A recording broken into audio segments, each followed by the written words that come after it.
एक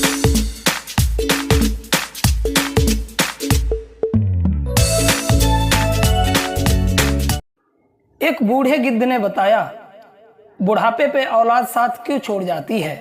नमस्कार दोस्तों, स्वागत है आप सभी का हमारे चैनल नवजीवन ज्ञान में। प्रिय सज्जनों, आज का ये वीडियो सभी को बड़े ध्यान से सुनना और देखना चाहिए, क्योंकि बुढ़ापा तो एक दिन सभी पर आएगा। जो आज बालक है वो कल युवा बनेगा, परसों जवान होगा और आगे फिर बुढ़ापा स्वीकार करना ही पड़ेगा। चाहे कुछ भी कर लो, इसमें किसी की नहीं सुनी जाएगी। दर्शकों, ऐसा नहीं है कि कोई व्यक्ति अधिक धनवान है तो वह कुछ रिश्वत दे देगा तो बुढ़ापा उस पर असर नहीं करेगा। ऐसा नहीं है कि कोई बड़ा बहादुर है, लोग उससे डरते हैं तो बुढ़ापा भी उसके डर से उसके पास नहीं जाएगा। चाहे कोई ज्ञानी हो, धनी हो, बली हो या गुड़ी हो, सबके सारे हुनर धरे के धरे रह जाएंगे जब बुढ़ापा आपके ऊपर आएगा तब। इसलिए ये जानकारी सबको ध्यान से सुननी चाहिए। सज्जनों, इस वीडियो से ये पता चलेगा कि औलाद बुढ़ापे पे साथ क्यों छोड़ जाती है। इस बात को समझने के लिए हमें इस कहानी को बहुत ही ध्यान से सुनना चाहिए। मित्रों, तो बने रहिए आप वीडियो के अंत तक हमारे साथ। और जो भी दर्शक बंधु हमारे इस चैनल पर नए आए हुए हैं, उनसे निवेदन है चैनल को सब्सक्राइब करें और बेल आइकन अवश्य दबाएं, जिससे ज्ञान से परिपूर्ण ये वीडियो आप तक पहुंच सके। मित्रों, किसी जंगल में एक बड़ा भारी बरगद का वृक्ष था। उस वृक्ष पर हजारों भांति भांति के पक्षी दिन भर किलोले करते रहते थे, या यूं कहिए पूरे वन के पक्षी उस बट वृक्ष पर विश्राम करने के लिए जाते रहते थे। कुछ पक्षियों का तो वो वृक्ष स्थायी निवास स्थल था। उस वृक्ष पर रहकर पक्षी अपार आनंद की अनुभूति करते थे। कहते हैं, हम जब किसी इंसान, किसी स्थान या किसी व्यक्ति के साथ लंबे समय तक रहते हैं तो हमें उससे मोह हो जाता है। इसी तरह उस वृक्ष पर रहने वाले सभी पक्षियों को उस बट वृक्ष से मोह हो गया था। एक दिन की बात, जंगल में सूखा पड़ गया। कई वर्षों से पानी नहीं बरसा। जंगल के वृक्ष सूख सूख करके मुरझाने लगे। वो वट वृक्ष भी पानी ना बरसने के चक्कर में सूखने लगा। समक्ष पक्षी धीरे धीरे उस वृक्ष को छोड़ करके जाने लगे। जब वो वृक्ष पूरी तरह से सूख गया, उसके पत्ते, डालियां टूट टूट करके नीचे गिरने लगी, तो उस वृक्ष पर रहने वाले सारे पक्षी उस वृक्ष को त्याग कर किसी दूसरे स्थान पर चले गए। केवल एक बूढ़ा गिद्ध उस वृक्ष पर अकेला बैठा रह गया। उसने देखा वृक्ष पर रहने वाले सारे पक्षी एक एक करके उस वृक्ष को छोड़ करके जाने लगे हैं। कुछ पक्षियों ने उस बूढ़े गिद्ध से भी चलने को कहा, लेकिन उसने मना कर दिया। बूढ़े गिद्ध ने सोचा कि मेरा जन्म इसी पेड़ पर हुआ है, इसी वृक्ष पर मैं खेल कूद कर बड़ा हुआ हूं। मेरे जीवन के सारे सुख मुझे इसी बट वृक्ष ने दिए हैं।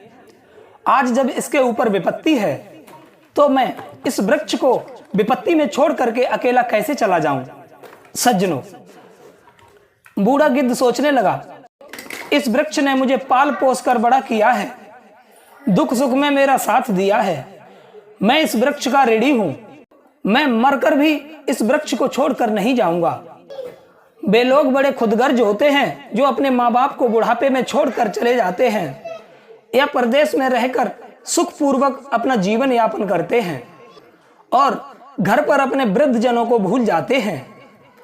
ऐसी संतान के लिए धिक्कार है जो अपने माँ बाप के बुढ़ापे का सहारा नहीं बनती। सोचो, जब तुम असहाय थे तब तुम्हारे बाप ने या माँ ने तुम्हारा साथ छोड़ा था क्या? जब तुम बीमार हुए थे तब तुम्हारे माँ बाप तुम्हें छोड़कर कहीं गए थे क्या? जब तुमने किसी से झगड़ा किया और तुम संकट में पड़ गए थे तब तुम्हारे माँ बाप ने तुम्हें अकेला छोड़ा क्या? जब उनके मन में किसी अच्छी चीज को खाने की इच्छा उत्पन्न हुई थी तब उन्होंने तुम्हें छोड़कर खाई थी क्या? आज जब वो वृद्ध हो गए तो तुम्हें उनसे घृणा होने लगी। तुम्हारे लिए उन्होंने इतना किया, तुम उनके लिए इतना भी नहीं कर सकते कि उनके बुढ़ापे की लाठी बन जाओ। दर्शक बंधुओं, बूढ़े गिद्ध ने मरते दम तक वृक्ष का साथ न छोड़ने की कसम खाई। कुछ दिन और बीते तो वृक्ष वह बिल्कुल जर्जर हो गया। उसे दीमक काटने लगी, लेकिन गिद्ध फिर भी उसे छोड़कर नहीं गया। दिन में थोड़ा इधर उधर घूमकर अपना भोजन जुटा लेता था और शाम होने पर उसी सूखे वृक्ष पर आकर बैठ जाता था। इसी तरह से कई रोज बीत गए। जो पक्षी उसे छोड़कर दूसरे स्थान पर चले गए थे, उन्होंने सोचा कि गिद्ध काका अभी भी उस सूखे वृक्ष पर बैठे रहते हैं, क्यों न मिलकर हम सब उनके पास चलें और उन्हें समझा बुझाकर अपने पास बुला लाएं। यही सोचकर कुछ पक्षी उस बूढ़े गिद्ध के पास गए और उन्हें अपने साथ चलने का आग्रह किया। कहने लगे, गिद्ध काका, आप कहाँ इस सूखे वृक्ष पर बैठे रहते हो? इस वृक्ष का जीवन खत्म हो चुका है और मरे के साथ में मरना कहाँ की समझदारी है।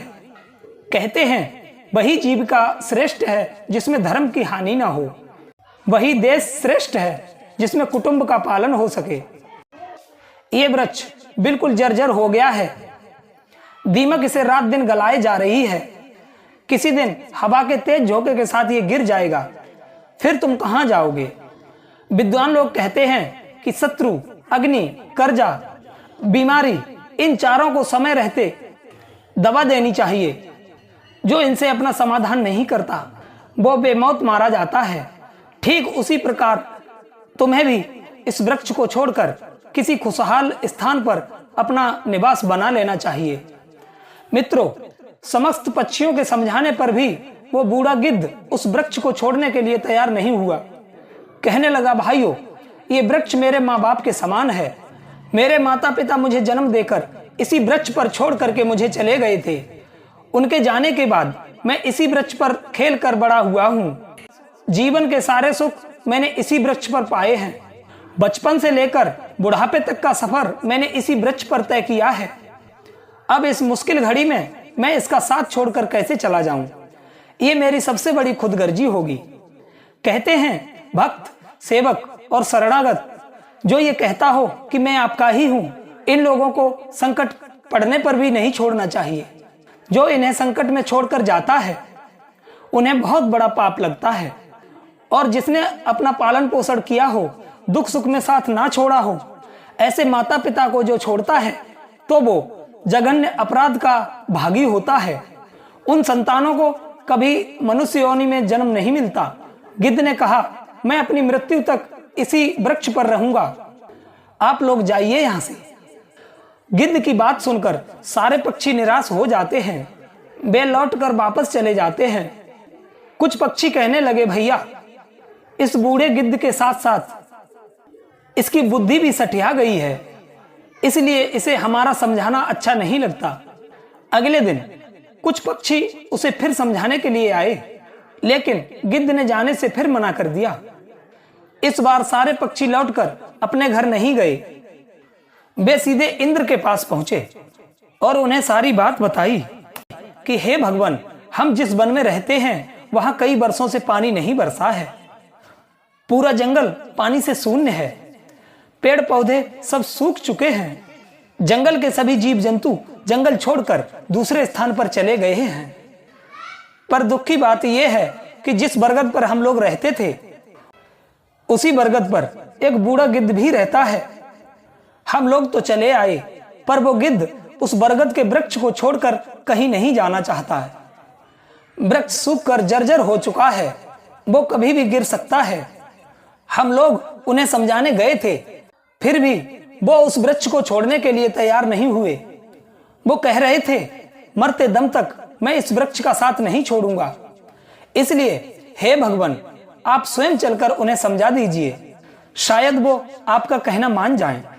दर्शक बंधुओं, पक्षियों के निवेदन को इंद्र भगवान ने स्वीकार कर लिया और इंद्रदेव उन पक्षियों के साथ उस वन में जाकर उस बूढ़े गिद्ध को समझाने लगते हैं, हे गिद्धराज, मैं देवराज इंद्र तुम्हें समझाने आया हूं।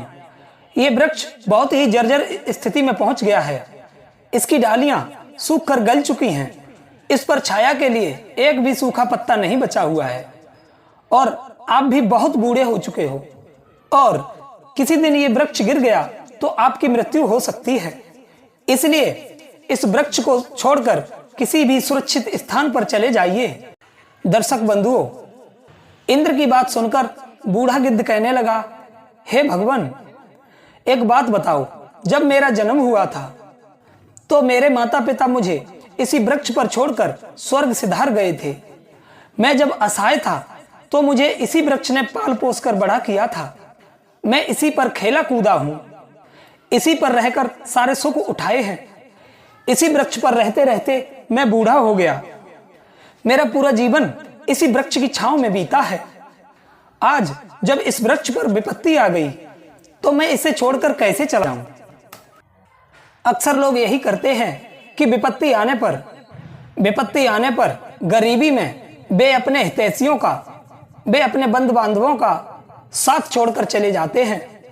मैं उन मतलबी लोगों की तरह नहीं हूं।